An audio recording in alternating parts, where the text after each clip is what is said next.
Planning your first cruise can be both exciting and overwhelming. Trust me, I've been there. In this video, I'm gonna share with you 14 things I wish I would have known before my own first cruise that would have made my experience even better. These hacks are gonna help you save time, stress, and even money, ensuring your first cruise goes smooth from start to finish. If you're ready to discover the secrets that seasoned cruisers swear by, let's get started.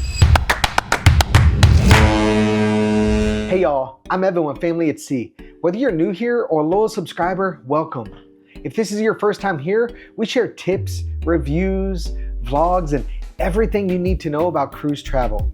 In this video, I'm gonna share with you some of the things I wish I would have known before my first cruise to make your trip more smooth and enjoyable. From choosing the perfect stateroom, to checking in early and packing smart, to finding the best spots on the ship, these 14 hacks will save you time, stress, and even money. Learn how to avoid the crowds, get priority service, and make the most of your onboard experience.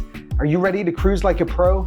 Let's get started. The first thing I really wish I would have had more insight into when I was booking that first cruise was how to choose the perfect stateroom.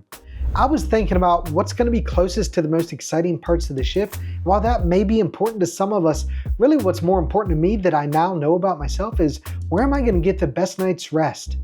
And so for me, what's really crucial is picking a stateroom that has nothing above it, nothing below it, and nothing beside it, with the exception of other staterooms. When you choose that perfect room, or so you think, that's right below a pool deck, what's gonna happen is at 4 o'clock in the morning when they're cleaning the ship, they're moving around all those lounge chairs, you're gonna hear them being dragged from point to point, and it's gonna make it really difficult to sleep if you're a light sleeper like I am. Once you've selected the perfect stateroom, the next thing you really want to be aware of as a first-time cruiser is the online check-in process. The window for online check-ins typically opens anywhere from 14 to 45 days in advance of your sailing, depending on which cruise line you're going to be on. This process is pretty simple, and I recommend downloading the phone app in advance and being logged in and ready to go. Those windows often open at midnight, the local time of the ship itself that you're going to be sailing on, but you really need to make sure that you know exactly when it opens. The best way to do this is to either call the cruise line in advance and ask them, or to join the roll call group on Facebook for your specific sailing and ask people on there, as people are often friendly enough to let you know exactly what to expect. You're gonna need to make sure that you have the passport or birth certificate and ID for not only yourself, but anybody else traveling with you in that reservation. By securing that early check-in time on the day of your actual cruise, you're gonna be able to not only save yourself some stress by getting ahead of the long lines that are gonna form later in the day, but also you're gonna be one of the first people on the ship itself, which is gonna give you 2-3 hours of really stress-free enjoyment of the ship before it gets too crowded. Because guys, on the day of the cruise, when people are first gotten on the ship, especially before the rooms have been opened up so everybody's in the common areas, it does get pretty stressful.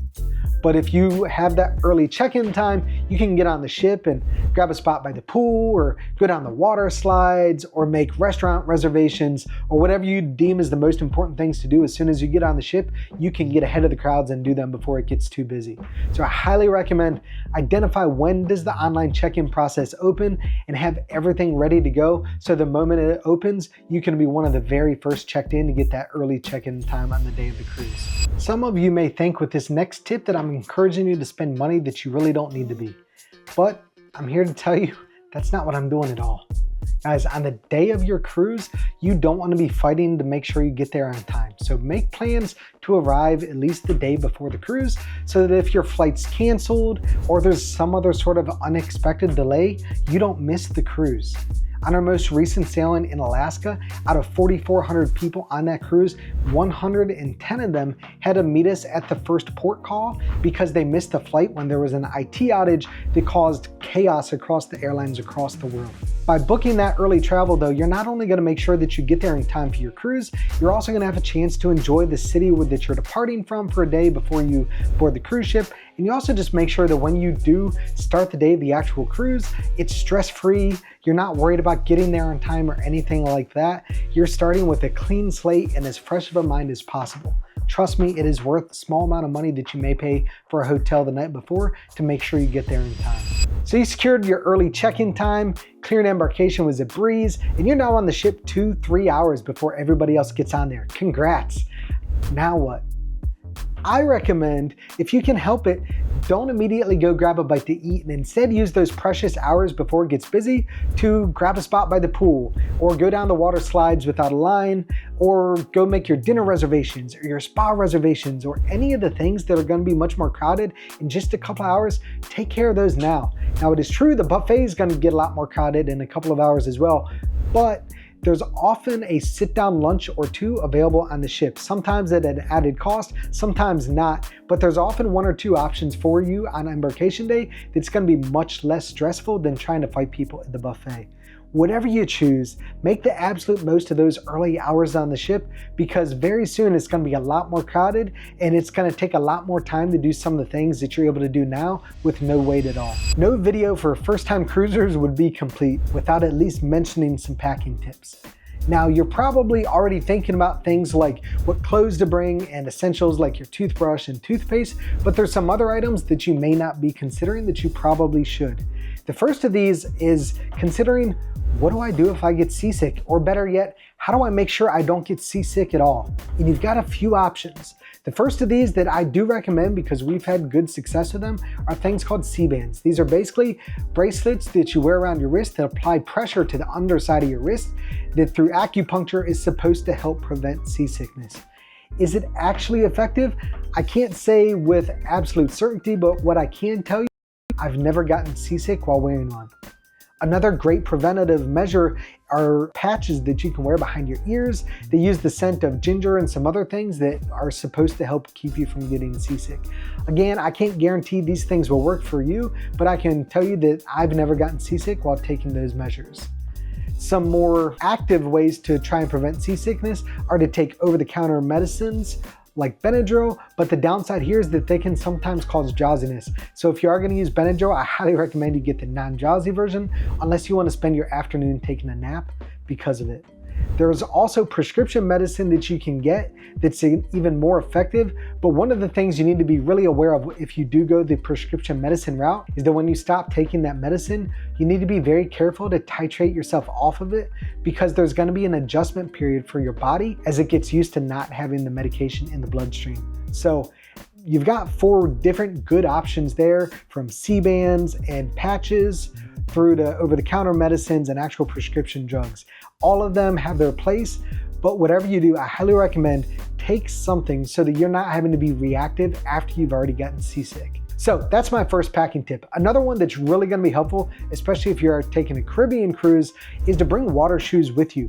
A lot of time the beaches can be rocky, and if you've got little ones with you, or if you're a full-grown adult, it's not a whole lot of fun to be walking across the rocks in your bare feet. So by bringing some water shoes with you, it's going to prevent that from being an issue, and they're really inexpensive, so I highly recommend bringing them. Other things that you may want to consider bringing are things like towel clips that you can use to secure your towel to your lounge chairs when you're out by the pool. This is especially good because it lets people know if you're not at the chair because you're actually in the pool enjoying it, that that chair is in fact taken. Some other things that you may want to consider is, in addition to those seasickness medications, also things like Tylenol or Motrin or Band-Aids or just basic first aid items, because although you can sometimes get these on the ship, they're very expensive, and so wouldn't you rather just have it with you in case you need it? And one final packing recommendation is to make sure you bring some good suntan lotion that is coral safe if you're going to be swimming out in the ocean, as well as aloe vera, because in the event that you do get sunburned, you want to make sure you've got some sort of relief available to you. You can get these things on the ship, but they're a lot more expensive, and it's just a pain to have to go down to the store to buy them when you could have it in the convenience of your room ready to go, having paid for them in advance at a much cheaper price. The next tip I'm going to share with you guys is perhaps not the most exciting, but is probably the most important. That is to get your mindset right in advance, understanding that there are going to be things that happen on this cruise that don't go the way that you hope they would. A perfect example of this is we just returned from an Alaskan cruise, and on it I had spent excruciating time planning what we're going to do at every single port. And at every single port we visited, things were canceled because of weather, because of a mudslide that closed the road. There were things that happened at every single port, and if I had let it, that could have really ruined the cruise experience for us. But we always go into things with the mindset that things are going to happen that were not according to plan, and we're going to be okay with it, and we're going to figure out what to do instead, or how we're going to handle the stress of that moment so that we make the most of every single moment on that cruise. So just know that the cruise ship's probably going to be crowded. There's probably going to be times where you have to wait in line. There's probably going to be meals that aren't perfect. There's probably going to be things that happen during your journey that aren't exactly the way you wish they would have. And if you let it, that can really ruin your experience. But if you go into it with the right mindset, with a healthy outlook that says, hey, when things happen that weren't according to plan, I'm gonna be okay with that, and I'm still gonna make the absolute most of every moment, then you're gonna have an amazing cruise experience. And that's just so important. So get your mindset right in advance of your cruise so that you can make the most of every moment. One of the things that you'll see people talk about in the Facebook groups or in YouTube videos like this or on the ship is tendering. And if you're wondering what tendering is, at some ports, your ship will dock right at the pier and you'll be able to walk off the ship and immediately go through the port and the terminal. At others though, there will be a boat that picks you up, a tender boat that takes you from the ship to land. And this is a process that can be a little bit time consuming, and when the seas aren't great, it can also be a little bit seasickness inducing. But unfortunately, it's a necessary part of the process at some ports, especially if you're on the larger mega ships. You're probably going to tender at least once on your cruise. Now, if you're staying in a suite, or if you've booked an excursion directly through the cruise lines, you're usually going to get priority on those tenders, which means you can be on one of those very first boats off the ship. However, if you're not, each cruise line handles things a little bit differently, but often what you see is they have basically a check-in system where the morning of that port, you'll go down to a bar or wherever they have it set up, and you'll get a ticket that says you're in loading zone 3 or 10 or whatever it is, similar to boarding an airplane in zones. And what that means is when they're calling these zones, you don't get to get on a tender until they've called your number. So if you want to be one of the first people off the ship that day, it's really important that you know what time the check-in opens so that you can be there to get a boarding zone as early as possible. This is especially important if you've booked a third-party excursion like we prefer to do, to make sure that you get one of those early boarding times so that you can get off the ship as early as possible. Don't let this scare you. If you don't get one for some reason, you'll still be able to get off the ship. It might just be 30 minutes or 45 minutes later instead of being able to be on one of those very first tenders off the ship. So it's just important to understand that and have a level of knowledge of what to expect on your first cruise when you do tender. Hey y'all, if this video has been helpful to you in any way, if you'd please take a moment to like this video and subscribe to my channel, it'd mean the absolute world to me. So with that out of the way, let's get back to it. If you anticipate enjoying the occasional drink on your cruise, or perhaps more than just occasional, I highly recommend finding a bar that's going to match the vibe to what you're looking for, whether that's something in the middle of all the action, something out by the pool, or maybe something that's in a more laid-back area of the ship. But once you've found the right spot where you think you'd like to hang out more often on that cruise, tip the bartender, give them a $20 bill, no strings attached, but by doing that, they will remember you. And so the next time you need a drink and you go up and you're fighting with 5 or 10 other people to get served, they're gonna spot you in a crowd and they're gonna make sure you get prompt service much more quickly than if you hadn't given them that tip. So it's not a requirement. You're gonna get a drink eventually no matter what, even if you never tip your bartenders, but it's a great way to ensure they do remember you. It's also a nice way to recognize that, hey, you're working really hard for me, and this is a way of showing my appreciation. I also encourage you, if you do get great service throughout the cruise, make sure you take care of them later in the cruise as well. But by doing this, you're not only going to make sure that you're showing your appreciation, you're also going to get much better service over the course of your cruise. One of the things that you may need to consider is what to do with your bags after your cruise. Now, if you're flying out at say 1 p.m. and you get back at 7 or 8, may not be a big deal. You'll just take them straight to the airport with you. However, if your flight is out later in the day and you'd like to enjoy the city that you're in, you may need to figure out what to do with them in the meantime. You've got a few different options. If you happen to be sailing out of Seattle, they have an incredible port valet service where they'll take your bags directly from the cruise terminal, check them into your flight, and you don't have to touch them again until you get home.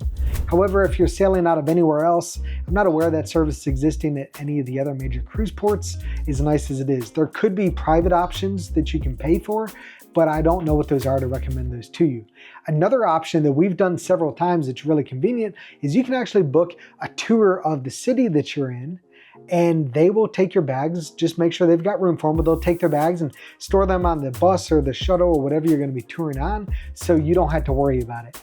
If that's not an option, you can sometimes find storage lockers where you can keep them. There's different options available to them, and finding a good option really isn't an issue. The only issue is if you don't even think about it until you're back at the cruise terminal and you'd like to go explore the city that you're in. You realize, uh-oh, are we supposed to lug these bags around with us the whole day?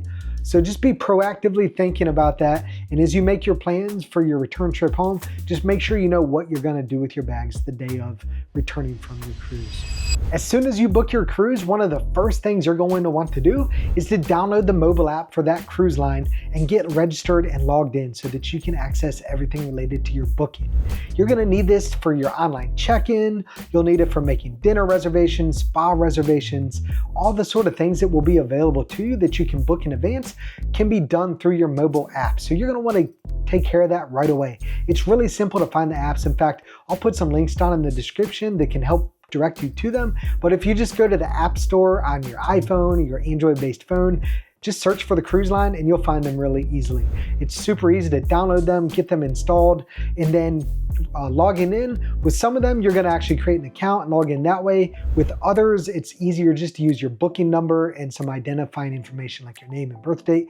But whatever it is, download that app, get it installed, get logged in, and then you can begin to look through all the things like your dining options and your onboard activities and any cruise line excursions if you want to go that route, and spa services. That will all be available for you right in the app. So get that app installed and set up as soon as you book your reservation, because some of those items may go pretty quickly. And so it's to your advantage to get them reserved as quickly as possible so that they don't sell out before you're able to make a booking. In today's increasingly digital world, having a way to charge your devices is absolutely essential. But one of the big drawbacks of the cruise ship cabins is that oftentimes you're limited to 1 or 2 plugs for the entire room. And worse, a lot of times there's nothing available at all by your bed. So if you want to use your phone but while you're going to sleep, you're not going to be able to charge it if there's nothing beside your bed. There's a couple ways you can get around these limits. One of them is to bring a power strip like this that does not have a surge protector. I've actually got 2 of these. One of these like this with an American plug and a second one with a European plug, because a lot of the cruise ships will have one outlet for American plugs and another for European plugs. So if you have a power strip for both of them, you're able to have twice as many devices. One note here, not all of the cruise ships will allow you to bring something. None of them will allow you to bring a device that has a surge protector built in, but most of them will allow you to bring one without a surge protector. But I know Disney, for example, won't let you bring a power strip at all. And that's when this second piece of advice comes in handy. I bring charging devices or battery packs like this on every single cruise. In fact, I've got 1, 2, 3, right in front of me, I've got 3 different ones. I usually travel with 5 or 6 of these. That may seem excessive for some of you, but here's reality. We travel with our kids. So they have tablets. Now, fortunately, they don't use them very much on cruise ships, but they've got tablets. I've got my cameras so I can be recording content for you guys. Both my wife and I have our phones. There's a lot of different devices that we need to charge. So what we do is in nighttime, when it's time to go to bed, I just bring one of these and I plug my phone into this and it can charge by the nightstand on, right beside the bed. And then the next morning, I can plug this into the wall. This one's really handy. In fact, all the ones I have are like this, but it's actually got a plug right built into it. So I don't have to worry about bringing an additional charging cable because it's built right in. So I just plug it into that power strip or plug it into the wall and I'm good to go. So I highly recommend bringing a power strip with no surge protector, as well as at least 2 or 3 of these charging blocks that have the batteries built in, because it's gonna just make it that much easier for you to ensure that your devices are charged at all times and you have a power source available. So I'm gonna link down in the description below to some of my favorite charging devices and power strips, things that I know are approved by the majority of cruise lines. But if you've got questions, let me know in the comments and I'm happy to answer them there as well. We're coming down the home stretch of these tips, and I've got a few things that you'll want to consider as your cruise comes to an end. The first of these is The day, or maybe even the day before the final day of your sailing, you're gonna wanna thoroughly review all of your onboard charges. You just wanna make sure that everything you see there is accurate. There's nothing that shouldn't be there. There's nothing that was more than it should have been, things of that nature. Because once you get off the cruise ship, contesting anything that was on those onboard charges becomes extremely difficult. So if you do identify anything that shouldn't be there, you're gonna wanna head down to guest services, and hopefully you're there before the last day or like at a prime time the last day, because the line can be pretty long on that last day. But regardless whether the line's long or short, you're gonna wanna talk to somebody at guest services to figure out, what is this charge? Is this legitimate? And if it's not, let's get this reversed so that I don't have to pay for something that wasn't due. One of the things that may come as a surprise following your first cruise, or even for veteran cruisers, is a phenomenon called sea legs. What this is basically, even when you're back on land, it may feel like you're still on that cruise ship. It may feel like you're still swaying with the ship. And this is especially true if you've been on a cruise going through a storm where the seas were heavier than they normally are.